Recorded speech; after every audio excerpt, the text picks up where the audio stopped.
C'est maintenant officiel. Kent Hughes, l'ancien agent du joueur vedette Vincent Lecavalier, est le nouveau directeur général des Canadiens de Montréal. L'équipe a changé l'organigramme de la direction. Jeff Gordon sera le vice-président de l'équipe. Il agira comme intermédiaire entre le propriétaire Jeff Monson et le directeur général. Monson veut possiblement diminuer son implication dans la construction de l'équipe. On sait qu'il y avait une forte proximité entre lui et Marc Bergevin. Avec l'embauche d'un vice-président, le propriétaire délègue des tâches. Monson avait aussi dit que les tâches des fonctions seraient interchangeables. Le pouvoir du directeur général sera diminué. Les membres du personnel travailleront plutôt en comité. On dit de Kent Hughes qu'il est une excellente tête d'hockey, qu'il a le souci du détail. Je ne veux pas dire que Marc Bergevin n'avait pas le souci du détail, mais il a fait du mieux qu'il pouvait. Kent Hughes étant ancien agent de joueur, on peut croire qu'il sait maintenir de bonnes relations interpersonnelles avec les joueurs de hockey. Je ne peux pas analyser davantage sa candidature puisqu'il n'a pas encore transigé, mais à première vue, si je me fie à mon instinct, Kent Hughes, contrairement à Marc Bergevin, semble être un type plus discret, plus intellectuel, qui ne souhaite pas à tout prix bien paraître devant la caméra. Moins caractériel que Bergevin, qui fait plus vedette, on peut croire qu'il est un perfectionniste qui aime agir efficacement dans l'ombre pour un succès de longue durée avec un plan bien défini. Il est difficile de définir la recette gagnante pour construire une dynastie dans la LNH. Personnellement, je pense que l'objectif doit être de se qualifier chaque année pour les séries éliminatoires. Une fois rendu en série, tout peut arriver.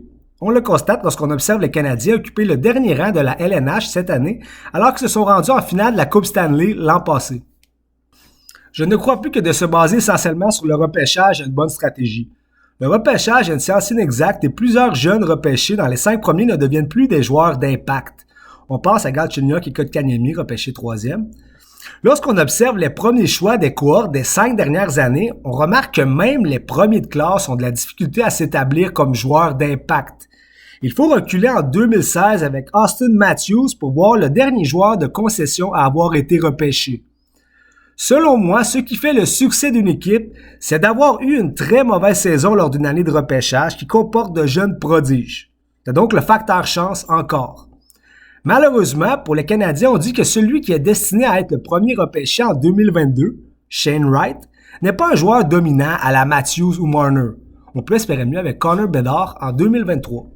Pour atteindre l'objectif d'être une équipe qui se qualifie pour les séries chaque année, parce qu'en tant que fan, c'est pas mal ça qu'on veut voir, puis il y a beaucoup de gens aussi qui écoutent juste les séries, Kent Hughes doit effectuer de bonnes transactions, engager du personnel coaching efficace, ajouter des vétérans pour entourer Nick Suzuki et Cole Caulfield, signer des contrats à long terme seulement pour les joueurs dominants si possible.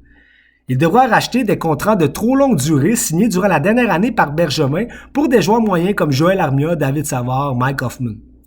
À plus forte raison, les Canadiens doivent avoir la chance de repêcher un joueur dominant du style à Austin Matthews ou Alexander Barkov par exemple. La plupart des formations dominantes du moment ont eu la chance de repêcher un ou plusieurs joueurs de grand talent. On se croise les doigts pour Connor Bedard en 2023 et on espère que Nick Suzuki se développe bien. Survolons l'alignement du Canadien pour établir un jugement sur les joueurs sur qui Kent Hughes doit bâtir pour les prochaines années ou non. Afin d'être plus clair, je vais classer chaque joueur des Canadiens dans les 3 catégories suivantes. Conserver, se départir ou amijoter. La catégorie amijoter concerne les joueurs sur qui j'ai des doutes quant à leur contribution actuelle et future de l'équipe. J'ai aussi conçu cette catégorie pour lancer la discussion en commentaire. Devrions-nous garder ces joueurs avec l'équipe malgré leur performance qui fait douter? Faites-moi également savoir si vous n'êtes pas d'accord avec les joueurs que j'ai classés dans les catégories conserver ou se départir. On débute la catégorie conserver avec Josh Anderson qui excelle dans tous les niveaux de jeu. On poursuit avec Cole Caulfield qui devra trouver une manière de marquer des buts malgré le manque de puissance évident de son lancer. Des joueurs comme Patrick Kane ont marqué à profusion même s'ils ne possédaient pas de puissants tirs. Caulfield possède également un talent de fabricant de jeu, faisant de lui une arme offensive du futur assurée. Espérons qu'il ne se fasse pas assommer par un goon en mise en échec. Nick Suzuki est le joueur de centre qu'on recherche à Montréal depuis que Vincent Danfous a quitté l'équipe au début des années 90. Jake Evans doit continuer de développer son potentiel offensif tout en évitant les mises en échec fracassantes. Il doit être à 2 commotions cérébrales de la retraite. Michael Pezzetta a une bonne coordination dans ses mises en échec. Il n'est pas vieux.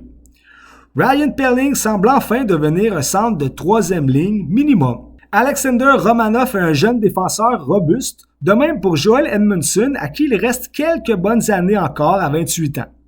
Mathias Norlinder et Caden Gooley sont deux défenseurs espoirs avec de bonnes aptitudes offensives. L'avenir dans la LNH de Gooley est assuré selon des experts. Débutons la catégorie se départir avec Carey Price qui ne semble plus être dans des dispositions émotionnelles pour être gardien de but des Canadiens. Price est signé jusqu'en 2026 comme Shea Weber dont les blessures compromettent sa carrière. Je me désole de classer le soldat Brendan Gallagher dans la catégorie se départir, mais je me justifie lorsque je vois son jeu actuel tout en sachant qu'il est signé jusqu'en 2027. Bergevin a complété 2 mauvaises signatures d'agents libres pour 3 ans l'été dernier en Mike Hoffman et David Savard. Le premier est le même ailier offensif inconstant des dernières années et Savard joue comme un vétéran en fin de carrière. Tyler Toffoli n'a jamais été constant d'une saison à l'autre, c'est pourquoi je ne suis pas surpris de le voir en panne même s'il a performé l'an dernier. Bref, la liste de joueurs à se départir est longue pour le nouveau directeur général des Canadiens de Montréal. Le contrat de bon nombre d'entre eux est valide pour plusieurs autres années. Le DG devra être créatif pour renouveler son alignement et le mettre à son image. Ma catégorie à mijoter ne comprend que 3 joueurs dont les performances et projections laissent perplexes. Jonathan Drouin a 26 ans. Il sera agent libre sans restriction à la fin de la prochaine saison. Quelquefois, il ressemble à Peter Forsberg sur la patinoire. À d'autres moments, il ressemble à Scott Gomez. Encore une fois, cette année, ses statistiques personnelles sont loin d'être celles d'un joueur élite. Sinon, Christian Dvorak a le même âge et le même gabarit que Jonathan Drouin. Il gagnera 4,5 millions jusqu'en 2025. Ses aptitudes sur la glace ne laissent pas croire qu'il deviendra supérieur à un joueur de 3e trio.